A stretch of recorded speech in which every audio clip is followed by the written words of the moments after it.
पुत्तन कोई भी हो सकता है। आपका पड़ोसी, दीदी का देवर या फिर आपके मामा मौसी के बेटे का साला या फिर हमारा पुत्तन। बात नाम को लेकर नहीं है, बात है उसके प्रेम को लेकर, जिसकी शुरुआत 15 साल की उम्र से हो जाती है। अपने माँ बाप का एकलौता सपूत, सरकारी टीचर का बेटा और पढ़ने में औसत।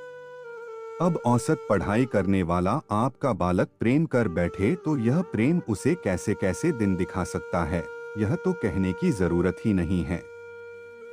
15 साल की उम्र से शुरू होने वाला इसका प्रेम 25 साल की उम्र पर आकर कब थम गया, उसे खुद को भी पता नहीं चला। 10वीं जमात की गर्मियों की बात है। पुत्तन स्कूल के बाहर साइकिल की चेन ठीक कर रहा था कि तभी उसकी नजर एक लड़की पर पड़ी और बिना कुछ जाने समझे पुत्तन तो जैसे इसे ही प्रेम समझ बैठा। अब इसे कौन बताए कि भैया पढ़ाई कर वरना पिताजी के कितने बेंत बरसेंगे, यह तो तुम्हें पता ही होगा। पुत्तन से एक गलती भी हो गई। वह गलती थी प्रेम पत्र लिखने की। प्रेम पत्र लिखा भी गया और एक बच्चे के जरिए उसे मंजिल तक पहुंचाया भी गया, लेकिन लड़की इतनी बेवफा निकली कि वह प्रेम पत्र उसने सीधे क्लास टीचर को दे दिया। क्लास टीचर ने प्रिंसिपल को और प्रिंसिपल ने सीधे पिताजी तक पहुंचा दिया। घर आने पर पिताजी की सुताई से अक्ल ठिकाने आनी थी।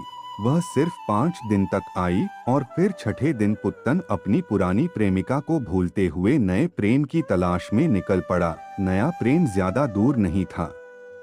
पड़ोस के शर्मा जी के यहाँ उनकी भतीजी पढ़ने आई थी। तेजतर्रार और होशियार, काम निकालने की कला में माहिर। पुत्तन के भोंदूपन को देखते ही ताड़ लिया था। प्रेम भरे शब्दों से जैसे ही उसने पुत्तन को साइकिल पर स्कूल छोड़ने जाने को कहा तो जैसे पुत्तन के तो हवा लग गई। अब तो रोज पुत्तन साइकिल से शर्मा जी की भतीजी को स्कूल छोड़ने जाता और लेकर आता। घर के बाहर से लेने की तो उसकी हिम्मत कभी नहीं हुई, क्योंकि पिताजी और शर्मा जी गहरे दोस्त थे। पुत्तन का एक तरफा प्रेम परवान चढ़ता चला गया, लेकिन पुत्तन सिर्फ साइकिल से लड़की को छोड़ता और चुपचाप लेकर भी आ जाता। 2 साल निकल गए, पता ही नहीं चला। पुत्तन अब 17 साल का होगा। उससे थोड़ी बड़ी उसकी प्रेमिका 18 साल की। तभी अचानक एक दिन जोश में आकर पिताजी खबर लाए, कल शर्मा जी की भतीजी की सगाई है, हमको वहां चलना है। यह सुनकर पुत्तन को तो जैसे काटो तो खून नहीं। क्या करे और क्या न करे। फिर उसे दोष दे तो कैसे दे। उसे कभी कुछ कहा भी तो नहीं। खैर, सगाई वाला दिन भी आया। सारे मेहमानों को खाना खिलाना, पानी पिलाना, नाश्ता, सब काम पुत्तन अंदर ही अंदर रोता हुआ कर रहा था। दूल्हा दुल्हन के हंसी मजाक के बीच में दुल्हन के मौसाजी पुत्तन को साइड में ले जाकर बोले, अब तो जो होना था वह हो गया, अब तो सिर्फ पत्तलें उठाओ। पुत्तन हैरान हो गया। उसे यकीन नहीं हो रहा था कि पूरी दुनिया को तो पता चला नहीं, इन्हें कैसे पता है। मौसाजी फिर धमक पड़े और बोल पड़े, तुम सोच रहे होगे कि मुझे कैसे पता। धूप में बाल थोड़े ही सफेद किए हैं और हम भी तो लड़की की खूबसूरत मां पर फिदा थे, लेकिन इनका तो खानदान ही ऐसा है। शादी उसकी माँ से करनी थी, मिल गई माँ की चचेरी बहन। मेरे साथ भी नाइंसाफी हो गई भैया। मौसाजी की बात से जैसे पुत्तन के घाव पर मरहम लगा हो और उसे लगा कि उसकी तरह और भी लोग हैं। इसके बाद पहले 4 दिन पुत्तन ने 15 घंटे पढ़ाई की, जो अपने आप में एक रिकॉर्ड था। फिर उसने खुद का रिकॉर्ड खुद ही तोड़ना शुरू कर दिया। अगले हफ्ते के आते आते वही मटर गश्ती, दोस्तों के साथ साइकिल पर जाना, टेलीविजन देखना शुरू कर दिया। अब तो जैसे पुत्तन को किसी की परवाह नहीं थी। ग्रेजुएशन की पढ़ाई में 2 बार फेल हो गया। परेशान होकर पिताजी ने दुबे मास्टर के यहाँ पढ़ने भेज दिया। पुत्तन को वाकई नहीं पता था कि यहाँ उसकी जिंदगी का नया चैप्टर शुरू होगा। दुबे मास्टर की एक लड़की थी, उसका नाम था सुमन। पुत्तन की जिंदगी में अब तक आई लड़कियों में सबसे अलग। जब दुबे मास्टर बिजी होते तो पुत्तन को सुमन ही पढ़ाती थी।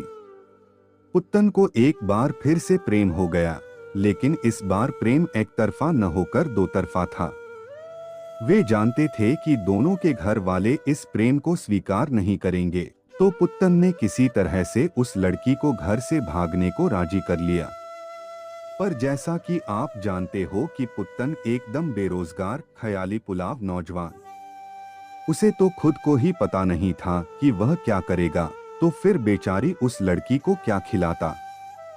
शाम तक दोनों के होश ठिकाने आ गए। लड़के के भी और लड़की के भी। लड़की ने फिर कभी न मिलने की कसम खाकर बाय बाय कर दिया। पुत्तन 4 दिन तक कमरे में पड़ा रहा। वह तो भला हो किसी को पता नहीं चला, नहीं तो मोहल्ले पड़ोस में रहना मुश्किल हो जाता। अब की बार पुत्तन को आटे दाल का भाव पता चल गया। पुत्तन ने तय कर लिया कि अब वह किसी के भी प्रेम जाल में नहीं फंसेगा। हर प्रेमिका बेवफा निकली। खैर, आगे चलकर पुत्तन ने एक छोटी सी नौकरी ढूंढ निकाली। पिताजी के रोज रोज के तानों से तंग आकर उसने अपने बेरोजगार मिशन को विराम दिया। पिताजी के द्वारा मिलने वाला भत्ता तकरीबन खत्म हो चुका था और माताजी की नजर अब पुत्तन का ब्याह करने पर थी। एक तो सरकारी टीचर का बेटा, वह भी छोटे से मकान के साथ, छोटी सी नौकरी करने वाला। भला किस पिता की हिम्मत होती कि पुत्तन को अपनी लड़की दे। माता पक्ष के किसी रिश्तेदार की सांवली सलोनी कन्या से उसका ब्याह तय हो गया। कन्या घर तो आ गई, पर पुत्तन अभी भी अपनी पुरानी प्रेमिकाओं के दिमाग, खूबसूरती और स्मार्टनेस में खो जाता। उसकी गरीबी के बीच उसकी प्रेमिकाएं किसी ठंडी हवा के झोंके से कम नहीं थीं। एक दिन बीच बाजार में तीनों देवियों के एक साथ दर्शन हो गए।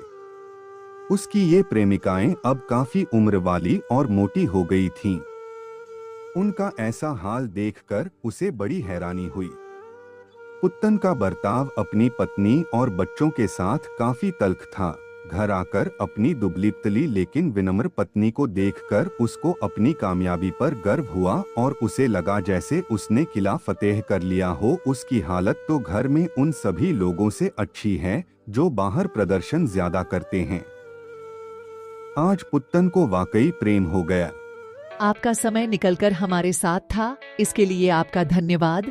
अगली बार फिर से मिलते हैं नए और रोचक वीडियो के साथ। चैनल को सब्सक्राइब करना न भूलें। धन्यवाद और शुभकामनाएं।